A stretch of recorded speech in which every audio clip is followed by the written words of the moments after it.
디토 파트너스 그룹의 최유환입니다. 자, 오늘은 한 가지 이슈가 준비되어 있습니다. 애플 사업 전략의 변화일까요? 예정된 수순이라고 저는 봅니다. 애플과 관련된 얘기를 오늘 좀 깊이 다뤄보겠습니다. 자, 아이폰 11을 둘러싼 여러 가지 혹평들이 쏟아졌죠. 혁신은 없었다. 유일한 혁신은 가격이다. 뭐 카툭튀 카메라가 툭 튀어나온 이런 디자인이 인덕션이냐, 뭐 전기 면도기냐, 아주 그 시니컬한 반응들이 많이 있었습니다. 그런데 일부 언론들은 이런 변화에 대해서, 그러니까 어떻게 보면 폰에 있어서 디바이스에 있어서의 혁신이 없고, 다만 이제 가격도 또 사상 최초로 내리고 이런 부분에 대해서 애플의 사업 전략의 변화가 아니냐라는 식으로 추측을 하고 있습니다. 결국 디바이스에서 구독형 서비스로 사업의 어떤 중점을 옮겨간다는 것, 이것을 이제 애플의 그 사업 전략의 변화다, 이런 식으로 이제 추정하는 그런 기사들이 여러 가지 나오고 있는데요. 저는 이것을 애플의 예정되었던 플랫폼 사업자로의 변신이 드디어 본격화되었다라고 보고 있습니다. 이게 무슨 내용인지 지금부터 말씀을 드릴게요. 자, 일단 애플은 왜 사상 최초로 가격을 내렸을까요? 아이폰의 가격을 꾸준하게 올려왔는데 지금 가격을 내린 것은 이번이 처음입니다. 그리고 또 하나 왜 디바이스에서 플랫폼으로 옮겨가려고 하는 것일까? 이 두 가지가 결국은 일맥상통하는 배경이 있는데, 첫 번째 보면 이렇습니다. 스마트폰의 교체 주기가 길어지고 있죠. 이것도 제가 방송에서 한번 다뤄드린 적이 있는 소식인데요. 미국 소비자를 기준으로 조사했을 때 스마트폰 교체 주기가 과거에 한 2년 정도였다가 최근엔 3년까지 올라갔다라는 그런 소식이 있었습니다. 그리고 또 두 번째는 2018년에 스마트폰 공급량을 조사를 해보니 전년 대비 4%나 이제 하락을 한 상황이고요. 여기에 더해서 애플을 쓰는 애플 유저의 높은 ARPU가 있습니다. ARPU라는 게 에버리지 레비뉴 퍼 유저죠. 그러니까 유저 한 사람당 일으키는 매출의 평균 매출의 수준이 안드로이드 폰을 쓰는 유저보다 훨씬 높습니다. 그래서 iOS의 실제 점유율은 10%지만 이 유저들이 만들어내는 매출의 점유율은 60%라는 조사 결과가 있죠.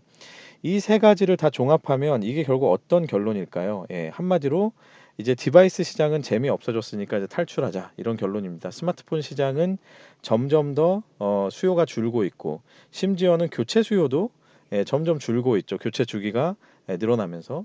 그리고 또 여기에 제가 언급하진 않았습니다만, 뭐 화웨이라든지 여러 가지 그 중국산 이제 휴대폰들이 쏟아져 나오면서 가격 경쟁이 점점 이제 치열해지는 상황이 된 것이죠. 거기에 또 어떻습니까? 스펙으로는 더 이상 경쟁하기 뭐 사실 좀 애매한 상황이에요. 뭐 지금 갤럭시 폴드가 상당한 인기를 얻고 있다고는 하지만, 뭐 그렇다고 그게 막 혁신일까? 뭐 디스플레이에 있어서는 혁신이죠. 디스플레이에 있어서는 혁신인데, 그렇다고 예를 들면 저도 이제 갤럭시 폴드를 한번 이렇게 좀 그 써볼 일이 있었는데, 보면 뭐 그 안에 뭐 안드로이드 뭐 시스템이 다르고 이런 건 아니잖아요. 그러니까 결국은 이제 디스플레이에 있어서의 혁신이지, 이게 근본적인 스마트폰의 어떤 혁신을 이룬 것은 아니기 때문에 결국은 디바이스 시장은 이제 재미없어졌다라고 보지 않았을까 싶습니다. 그리고 또 하나 이 정도면, 그러니까 아까 말씀드린 애플의 유저가 만들어내는 매출이 그렇게 높다라는 걸 생각을 해보면, 그리고 또 애플의 이제 디바이스가 이제 어느 정도 보급이 된 이런 상황을 생각해 보면, 결국은 이제 생태계 형성은 좀 충분해졌다라고 판단한 것이 아닌가 싶어요. 결국은 이 두 개를 다 종합을 해 보면 디바이스는 이제 재미가 없어졌고 생태계 형성은 어느 정도 됐으니, 자, 그렇다면 이제는 그죠? 타임 투 고. It's show time. 막 이런 느낌이죠. 플랫폼으로 돈을 드디어 이제 벌어보자라는 판단을 한 게 아닌가 싶습니다. 이미 이런 변화는 2분기에 애플의 실적 발표에서도 이미 나타났었죠. IT 이슈 투데이 방송의 7월 31일 방송을 보시면, 7월 31일 방송을 보시면 이 내용에 대해서 제가 구체적으로 다루어 놓은 것이 있습니다. 이걸 보시면 이미 심텀이 있었고, 제가 당시에도 이건 애플의 사업 부분에 있어 사업 전략에 있어서의 상당한 그 변화를 보여주고 있는 것이다라는 제가 언급을 한 적이 있는데요. 이 부분이 이번에 아이폰 11을 발표하면서 더더욱 뚜렷해지고 구체화된 느낌입니다. 이때 어떤 내용이 있었느냐. 아마존의 2분기 분기 매출 비중이 사상 최초로 50% 밑으로 떨어졌어요. 제가 아마존이라 그러네요. 예, 아이폰의 매출 비중이 사상 최초로 50% 밑으로 떨어졌습니다. 48%를 기록을 했고요. 그 자리를 플랫폼 사업들이 차지를 했죠. 예, 앱스토어라든지 뮤직, 뭐 페이 이런 등등이 차지를 했습니다. 자세한 건 7월 31일 방송을 한번 들어보시면 좋겠습니다. 자, 그리고 이제는 앱스토어, 뮤직, 뭐 페이 이런 걸 넘어서 이제는 애플 TV, 그죠? 구독형 서비스 애플 TV와 또한 구독형 게임 서비스인 애플 아케이드를 이번에 내놓게 됐죠. 결국 본격적으로 컨텐츠 분야에서 여러 가지 그 서비스들을 내놓으면서 사업의 방향이 상당히 이제 변화된 모습을 보여주고 있는 그런 상황이죠. 야, 그러고 보니 왜 잡스가 iOS를 고집했는지, 그죠? 처음에 이제 그런 논란들이 많이 있었습니다. 제가 아직도 기억이 나는 게, 2008년, 9년이었나요? 그때쯤에 막 이제 사람들끼리 논쟁을 했어요. 이게 iOS를 도대체 이 경제성이 안 나올 텐데 왜 도대체 애플은 이제 고집을 하느냐? 그냥 안드로이드처럼 아니면 이제 오픈 플랫폼화 해가지고 하든지 왜 이런 식으로 하는지 모르겠다. 이렇게 폐쇄형으로. 그런 이제 논란 그 토론을 많이 했었는데 자 이제 와서 보니 왜 잡스가 이렇게 iOS를 폐쇄형으로 고집을 했는지도 알 것 같고요. 그렇죠? 본인들만의 플랫폼을 만들기 위해서. 그리고 또 하나 왜 아이폰이 처음부터 나올 때부터 이 생태계를 운운했는지 이제야 알 것 같습니다. 사람들은 2009년, 2008년 요때부터 아이폰의 시선을 고정을 했지만 잡스는 결국 그때부터 계속해서 어떤 생태계, 결국 이제 플랫폼이라고 할 수 있는 이 생태계를 꿈꾸고 있었던 것이겠죠. 자, 그러고 보니 갑자기 생각나는 영화의 한 장면, 전우치 좀 옛날 영화긴 한데 전우치에서 이 전우치가 요괴들의 공격을 받고 막 헤매고 있을 때 갑자기 이제 스승님이 예전에 그런 얘기를 했던 기억이 나죠. 뭐 검은고 갑을 화살로 쏴라 뭐 이런 거 화살로 딱 쏘니까 거기 이제 요괴가 숨어 있었던 그래서 그걸 보면서 이제 전우치가 스승님은 여기까지 보셨구나 뭐 이런 멘트를 하는데 뭐 좀 갑툭 튀어나온 거긴 하지만 갑자기 이런 생각이 들었습니다. 잡스는 결국은 이 시점까지도 봤구나. 약 10년 뒤에 이렇게 이루어질 것이다라는 것까지 보지 않았을까 그런 생각이 듭니다. 다시 한번 대단한 사람이다 이런 생각이 드네요. 강력한 로열티를 가진 애플의 유저층 그리고 디바이스와 아주 매끄럽게 밀결합해서 돌아가는 그런 서비스의 특성.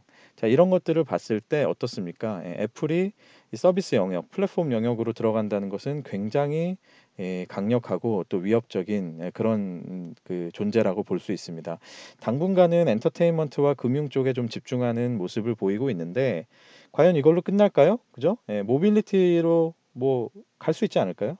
검색은 어때요? 또 헬스케어 이미 준비를 하고 있죠. 애플 워치를 통해서. 이런 분야로 하나씩 들어가기 시작하면 어느 순간 보면 애플이 디바이스 사업자가 아니라 아마 서비스 사업자로 엄청나게 위협적인 존재가 돼 있지 않을까 그런 생각이 듭니다. 자, 애플이 플랫폼 시장을 어떻게 흔들어 놓을지 다 함께 한번 지켜보시죠. 제가 관련된 부분은 계속해서 전달해 드리도록 하겠습니다. 자, 알아두면 쓸모 있는 그 밖의 뉴스들. 최근에 VC와 CVC라는 건 코퍼릿 VC죠. 그러니까 기업이 자체적으로 자금을 동원을 해서 VC 형태의 그 투자 뭐 조직 혹은 투자 기관을 만드는 것을 CVC라고 하는데 VC와 CVC가 블록체인 쪽에 투자하는 모습들이 확산되고 있다고 합니다.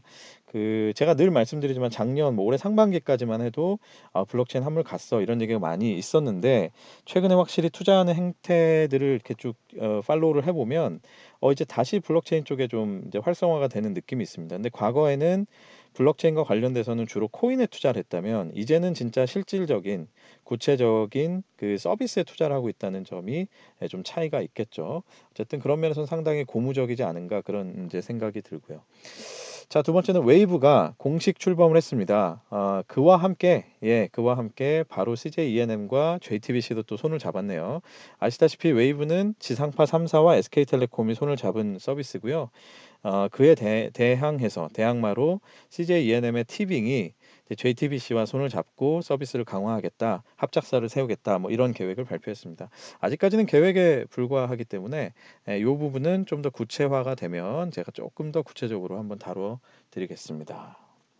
네, 오늘 이슈 여기까지입니다. 유튜브 채널과 또 페이스북 페이지에서 디토 파트너스 그룹을 검색해 보십시오. 지난 방송 보시면서 구독 버튼, 좋아요 버튼 잊지 마시고요. 예, 대한민국 IT를 위해서 오늘도 수고해 주신 모든 여러분, 예, 수고 많으십니다. 파이팅입니다. 저는 내일 다시 찾아뵙겠습니다. 감사합니다.